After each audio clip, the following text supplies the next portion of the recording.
Good afternoon students. कल हमने जो वीडियो डाला था यूट्यूब पे, उस वीडियो में मैंने आपसे चर्चा की थी इलेक्ट्रिक फ्लक्स के बारे में, और थोड़ा सा मैंने आपको एरियल वेक्टर के बारे में बताया था। एरियल वेक्टर का मतलब क्षेत्रफल सदिश के बारे में मैंने आपको थोड़ा सा बताया था। अपना जो अगला टॉपिक है वो अपना सेकंड चैप्टर का मेन टॉपिक है, जिसका जो नाम है वो है गाउस लॉ। जिसका नाम क्या है? गॉस लॉ या गाउस लॉ भी इसको बोलते हैं। और जो ये गाउस लॉ है वो है इलेक्ट्रिक फ्लक्स के ऊपर ही, इलेक्ट्रिक फ्लक्स के लिए ही दिया गया है।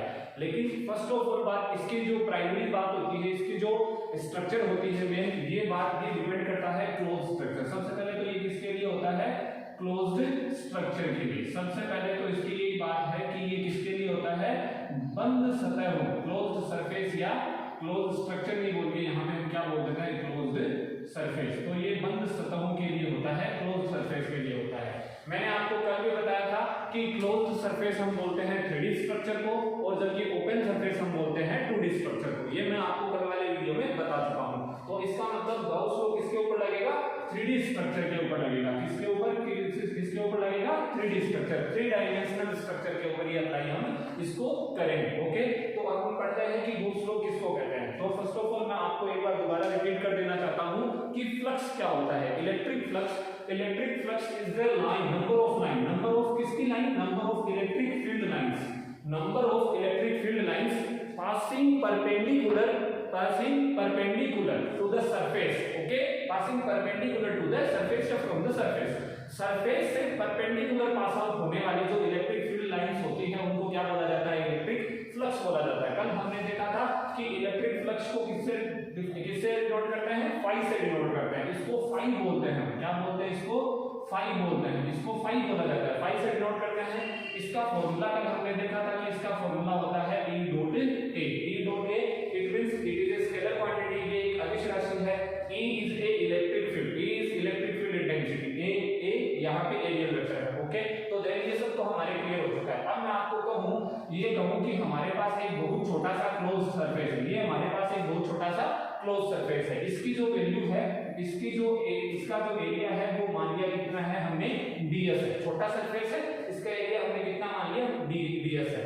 इसके अंदर जो इलेक्ट्रिक फील्ड इंटेंसिटी है इसकी वैल्यू कितनी है? E है। तो देन जो flux, value of flux related to this surface, इस सरफेस को रिलेट होने वाली जो फ्लक्स की वैल्यू है वो हमारे पास कितनी हो जाएगी? d फाई, क्योंकि हम उसको छोटा लेंगे तो A डॉट ds। कोई दिक्कत नहीं है, d फाई बराबर क्या हो जाएगा? A dot ds। क्यों? क्योंकि सरफेस छोटा है तो ऑब्वियसली हमने फ्लक्स को भी क्या मान लिया? थोड़ा कम मान लिया, छोटा मान लिया। अब यदि हमें d फाई की जगह टोटल फाई चाहिए, टोटल फ्लक्स चाहिए, तो हम क्या कर देंगे? इसका इंटीग्रेशन कर देंगे, इसका इंटीग्रेशन कर देंगे। ओके, इसका क्या कर देंगे? इंटीग्रेशन कर देंगे। अब किसका इंटीग्रेशन हुआ है? E डॉट ds का इंटीग्रेशन हुआ है। किसका इंटीग्रेशन हुआ है? E डॉट ds का इंटीग्रेशन हुआ है। अब अगर ये कोई कह दे आपको कि जो value of electric field intensity is remain constant in whole surface, for whole surface, जितना भी आपका सरफेस है उसके लिए जो इलेक्ट्रिक फील्ड इंटेंसिटी की जो वैल्यू है वो क्या है? कांस्टेंट है। क्या ये बच्चों? कांस्टेंट रहेगी। अब जब कांस्टेंट रह जाती है तो हमें भी पता है कि इंटीग्रेशन में कांस्टेंट का तो कुछ काम ही नहीं होता, तो हम कांस्टेंट को कहां लिया कहें? इंटीग्रेशन से बाहर। तो यहाँ पे फ्लक्स का मान कितना हो जाएगा? फाई बराबर हो जाएगा E और ds का। ओके, ये आ जाएगा ds का इंटीग्रेशन। कोई दिक्कत नहीं। कब बाहर आएगा? जब इलेक्ट्रिक फील्ड इंटेंसिटी को क्या मानेंगे? कांस्टेंट मानेंगे। इलेक्ट्रिक फील्ड इंटेंसिटी को क्या मानेंगे? इनवेरिएंट मानेंगे। इलेक्ट्रिक फील्ड इंटेंसिटी को क्या मानेंगे? इनवेरिएंट मानेंगे, कांस्टेंट मानेंगे, नियत मानेंगे, अचर मानेंगे। आई बात समझ में? चर नहीं मानेंगे, वेरिएबल नहीं मानेंगे, इनवेरिएबल मानेंगे। ओके, तो इलेक्ट्रिक फील्ड इंटेंसिटी इंटीग्रेशन से क्या आ जाएगी? बाहर आ जाएगी। अब मैं चलता हूं, ये अपना फ्लक्स हो गया। इसका मतलब अगर मैं इसको अगर मैं अपनी लैंग्वेज में लिखना चाहूं तो क्या होगा? It means phi related to any surface, phi related to any surface is equal to the surface integral of electric field intensity, is equal to the surface integral of the electric field intensity. विद्युत क्षेत्र के पृष्ठीय समाकलन के बराबर क्या होता है? फ्लक्स होता है। विद्युत क्षेत्र के पृष्ठीय समाकलन के बराबर क्या होता है? फ्लक्स होता है। ध्यान देना इसकी लैंग्वेज को कि flux related to any surface is equal to the electric field surface integral of the electric field intensity. विद्युत क्षेत्र के पृष्ठीय समाकलन के बराबर किसका मान होता है? फ्लक्स का मान होता है। ओके, अब गाउस ने क्या कहा, गाउस ने ये कहा कि फ्लक्स, गाउस ने ये कहा flux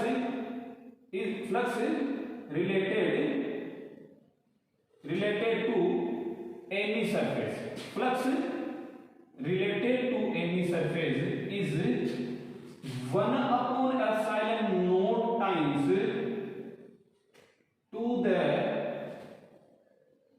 charge enclosed by that closed surface। इसका मतलब चार्ज, इसका मतलब क्या हुआ कि फ्लक्स, विद्युत flux related to any surface, किसी भी क्षेत्र से संबंधित फ्लक्स, किसी भी तल से संबंधित flux is 1 upon epsilon naught times, 1 upon epsilon गुना होता है इसलिए द चार्ज आवेश enclosed by the closed surface, उस बंद सतह के द्वारा परिबद्ध किए गए कुल आवेश के। इसका मतलब है किसी भी सतह से गाउस के अनुसार, अकॉर्डिंग टू द गाउस नहीं है, गाउस के अनुसार किसी भी सतह से, किसी भी बंद सतह से परिबद्ध आवेश जो होता है वो, किसी भी बंद सतह से परिबद्ध फ्लक्स जो होता है वो 1/epsilon naught गुना होता है किसके, चार्ज के, जो चार्ज किसने परिबद्ध कर रखा है उसे बंद सरफेस में। ओके, अब हम इसको मैथमेटिकल फॉर्म में लिखते हैं। तो सबसे पहले लिख दिया फाई बराबर किसके, 1 upon epsilon naught, और क्या लगा देंगे गुना समीशन 2। फाई बराबर क्या हो गया, समीशन 2 upon epsilon naught। अब यहाँ पे समीशन 2 क्या है, समीशन 2 क्या है, enclosed charge by closed surface. Okay, enclosed charge by closed surface, उस बंद सतह के द्वारा परिबद्ध आवेश। समीशन क्यू क्या है, बंद सतह के द्वारा परिबद्ध आवेश। समीशन क्यू क्या है, दोबारा समझ लेना, बंद सतह के द्वारा परिबद्ध कुल आवेश। ओके, तो ये हो गया गाउस का लॉ। अब हमें पता है यहां से फ्लक्स क्या होता है, सरफेस इंटीग्रल होता है, तो हम लगा देंगे E डॉट ds। ओके, लेकिन हम एक बात और देखेंगे कि इसने क्या कहा है, for to any closed surface, क्योंकि गाउस का लॉ किसके लिए फॉलो होता है, मैंने आपको पहले बता दिया 3D स्ट्रक्चर के लिए, और 3D स्ट्रक्चर को हम क्या बोलते हैं, क्लोज्ड स्ट्रक्चर बोलते हैं। 3D स्ट्रक्चर को हम क्या बोलते हैं, क्लोज्ड स्ट्रक्चर बोलते हैं। It means Gauss law is only for the closed surface और 3D स्ट्रक्चर, केवल बंद सतहों के लिए और त्रिविमीय ज्यामिति के लिए बनाया हुआ है। तो यहाँ पे हम यहाँ पे इंटीग्रल पे गोला लगा देते हैं और ये यहाँ पे ऐसा लिख देते हैं। ये गोला किसको इंटीग्रेट कर रहा है, क्लोज्ड सरफेस को इंटीग्रेट कर रहा है। ओके, ये गोला बंद सतह को प्रदर्शित करता है। ओके, ये हमारा गाउस का नियम हो गया। दोबारा एक बार रिपीट करता हूं इसको, Gauss according to the Gauss flux related to any closed surface is 1 upon epsilon to the total charge enclosed by the closed surface। Okay, किसी भी बंद सतह के द्वारा गुजरने वाला फ्लक्स या किसी भी बंद सतह से संबंधित फ्लक्स उस बंद सतह को 1/epsilon naught गुना होता है उस बंद सतह द्वारा परिबद्ध कुल आवेश का। ओके, ये अपना होता है गाउस का लॉ। अब अपन गाउस के लॉ को थोड़ा सा आगे बढ़ाते हैं और अपन लिखते हैं, गाउस के लॉ को थोड़ा सा आगे बढ़ाते हैं और अपन गाउस के लॉ का प्रूफ करते हैं। गाउस के लॉ को प्रूफ करते हैं किसके द्वारा, कूलॉम्स लॉ के द्वारा। Okay,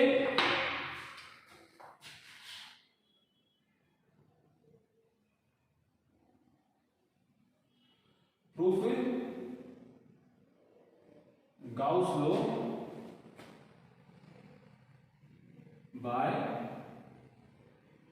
Coulomb's law. Okay, Coulomb के नियम के द्वारा गाउस के नियम की व्युत्पत्ति या गाउस के नियम को सिद्ध करना है। ओके, तो देन सबसे पहले हमें गाउस का नियम क्या कहता है। गाउस का नियम ये कहता है कि गाउस का नियम तो केवल किसके ऊपर लगता है, क्लोज्ड सरफेस के ऊपर लगता है। तो हम सबसे पहले क्लोज्ड सरफेस को ले लेते हैं। तो हमारे लिए ये क्लोज्ड सरफेस हो गया। ओके, ये हमारे लिए क्लोज्ड सरफेस हो गया। सबसे पहले हमने एक बंद सतह को ले लिया। अब मान लिया कि ये बंद सतह के अंदर एक बिंदु O है जिसके ऊपर कितना चार्ज रखा हुआ है, Q चार्ज रखा हुआ है। एक Q charge situated on point A, that point is situated in the closed surface। Okay, जो पॉइंट किसमें है, उस क्लोज सरफेस में अंदर, उस क्लोज सरफेस के अंदर है। अब इस क्लोज सरफेस से r डिस्टेंस पे एक हमने सरफेस एरिया ले लिया। ओके, मान लिया इस एरिया के एरियल वेक्टर की डायरेक्शन ये है और हमारी जो इलेक्ट्रिक फील्ड की डायरेक्शन ये है, इनके बीच में एंगल कितना बन रहा है, थीटा बन रहा है। ओके, ये इसके एरियल वेक्टर की डायरेक्शन है, ये इसके इलेक्ट्रिक फील्ड की इंटेंसिटी की डायरेक्शन है, जो इलेक्ट्रिक फील्ड इंटेंसिटी इस सरफेस के ऊपर लगी हुई है। ये एक क्लोज सरफेस है, इस क्लोज सरफेस के अंदर एक पॉइंट O है जिसके ऊपर एक चार्ज है Q। इस Q चार्ज से r डिस्टेंस के ऊपर एक ds स्मॉल इनफिनिटेसिमल एरिया का हमने क्या ले लिया है, एक एरिया ले लिया है। ओके, इनफिनिटेसिमल वैल्यू एरिया का एक हमने एक सरफेस ले लिया है ds, जिसकी एरियल वेक्टर की डायरेक्शन ये है और इसके ऊपर इलेक्ट्रिक फील्ड की डायरेक्शन ये है। कल मैंने बताया था जब दोनों के बीच एंगल थीटा बन जाता है तो फ्लक्स जो होता है वो हमेशा e cos थीटा की डायरेक्शन में होता है। फ्लक्स किसकी डायरेक्शन में होता है, e cos थीटा की डायरेक्शन में होता है। सबसे पहले हम क्या करेंगे, सबसे पहले इलेक्ट्रिक फील्ड इंटेंसिटी विद्युत क्षेत्र की तीव्रता E बराबर कितना होगा, E Q चार्ज के कारण यहाँ E कितना लगेगा, यहाँ E लगेगा KQ upon R square, KQ upon R square और R के। ओके, ये आ गई इक्वेशन नंबर हमारे पास है फर्स्ट। क्यों, सबको पता है due to Q charge at distance R electric field intensity कितनी होती है, how much, KQ upon R square. Okay, कोई दिक्कत नहीं है यहाँ तक। अगर आपने पीछे वाला चैप्टर पढ़ा है, पीछे वाले वीडियोस को आराम से आपने देखा है अगर, तो आपको ये क्लियरली समझ में आ रहा होगा कि E बराबर होता है KQ बटा R स्क्वायर। ओके, देन मैं आगे चलता हूं। अब flux related to this surface, flux related to this surface, flux कितना होता है, फ्लक्स का मान कितना होता है, फाई बराबर होता है E ds cos थीटा। कल हमने देखा ये E का मान यहां से उतारते हैं तो ये आ गया KQ अपॉन R स्क्वायर, ये आ गया ds और ये आ गया cos थीटा। छोटा एरिया है तो फाई के लिए हम क्या लेते हैं, d फाई लेते हैं, पता है आपको। अब हमें d फाई तो चाहिए नहीं, हमें तो चाहिए फाई, तो then we have to integrate of that formula. इस फार्मूले को हमें क्या करना पड़ेगा, इंटीग्रेशन करना पड़ेगा। तो देन d फाई दोनों तरफ इंटीग्रेशन कर देते हैं और KQ अपॉन R स्क्वायर और ये आ गया ds cos थीटा। ओके, कोई दिक्कत नहीं यहां तक, आगे बच्चों समझ में, KQ upon R square ds cos theta. अब k is a constant, q is the charge in that surface, जो चार्ज है वो हमेशा कांस्टेंट रहेगा, चेंज होने वाला नहीं है। तो दोनों को हम क्या कर लेते हैं, इंटीग्रेशन से बाहर निकाल लेते हैं। तो d फाई बराबर आ जाएगा KQ बाहर ds cos theta upon R square. Okay, अब मैं इस ऊपर वाले को थोड़ा सा मिटाता हूं, जो इसका नाम है टॉपिक का, इसको थोड़ा सा मिटाता हूं और इसको आगे ले जाता हूं।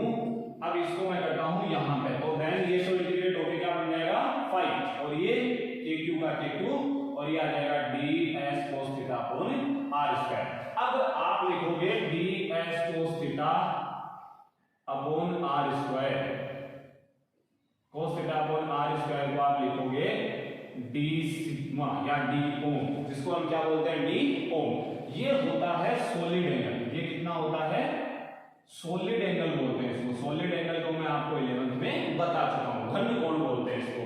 तो हमने लिख दिया फाई बराबर KQ अपॉन KQ और ये कितना लिख दिया हमने इसको d।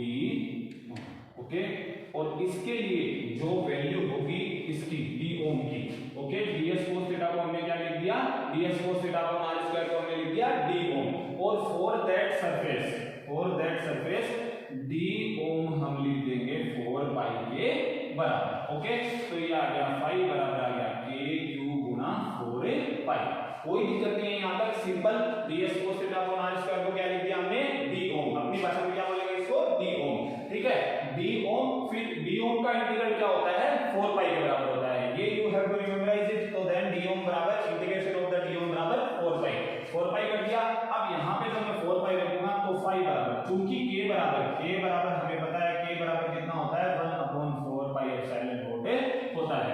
तो फाई बराबर आ गया k को अपन 4 पाई एप्सिलॉन नॉट लिख दिया, q लिख दिया, 4 पाई लिख दिया, 4 पाई से 4 पाई कैंसिल आउट। फाई बराबर कितना आ जाएगा, फाई बराबर कितना आ जाएगा, q बटा एप्सिलॉन नॉट। अब देखना ये का एक था गाउस में, q क्या है, q is the total charge enclosed by that surface which we have considered in our derivation। जो हम हमारे डेरिवेशन में जिस सरफेस को कंसीडर कर रहे हैं उस सरफेस के द्वारा जो इनक्लोज सरफेस है उसके इनक्लोज जो चार्ज है उसका मान कितना है, q।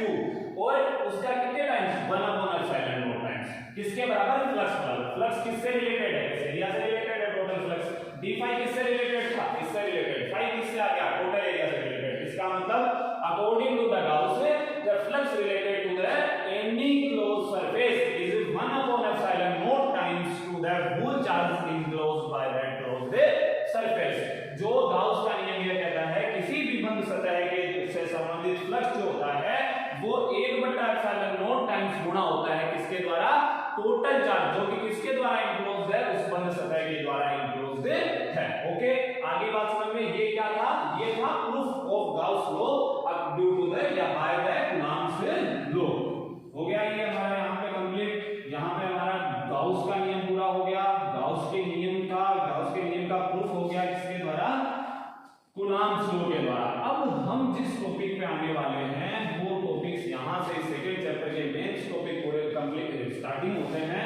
अब हमारे पास आने वाली है एप्लीकेशंस, हमारे पास क्या आने वाली है, अब एप्लीकेशंस आने वाली है, हमारे पास उपयोग आने वाला है। उपयोग किसका उपयोग आने वाला है, गाउस के नियम का उपयोग आने वाला है। ध्यान देना बच्चों, गाउस के नियम का उपयोग करने से पहले गाउस के नियम को अच्छी तरीके से समझ लेना, क्योंकि सबसे पहले गाउस का नियम हमें ये कहता है कि सबसे पहले अगर हमें किसी भी सरफेस के ऊपर या गाउस का नियम अगर हमें अप्लाई करना है तो सबसे पहले we have to take any imaginary closed area, हमें एक काल्पनिक बंद सतह को लेना पड़ेगा। ओके, काल्पनिक बंद सतह लेंगे हम। जब भी मैं कुछ भी आपके सामने नेक्स्ट वीडियोस में जब भी मैं गाउस के नियम की एप्लीकेशंस करूंगा तो फर्स्ट ऑफ ऑल मैं सबसे पहले क्या लूंगा, एक इमेजिनरी क्लोज्ड एरिया लूंगा, एक काल्पनिक बंद सतह लूंगा। उस काल्पनिक बंद सतह के अंदर मैं फ्लक्स को कैलकुलेट करूंगा और गाउस के नियम के अनुसार तो फ्लक्स क्या होता है, Q/ε0 होता है और वो फॉर्मूला हम सीधा का सीधा वहां पे पुट करेंगे। लेकिन उससे पहले एक बार जो मेरा इससे पीछे वाला वीडियो है वो आप जरूर देख के आना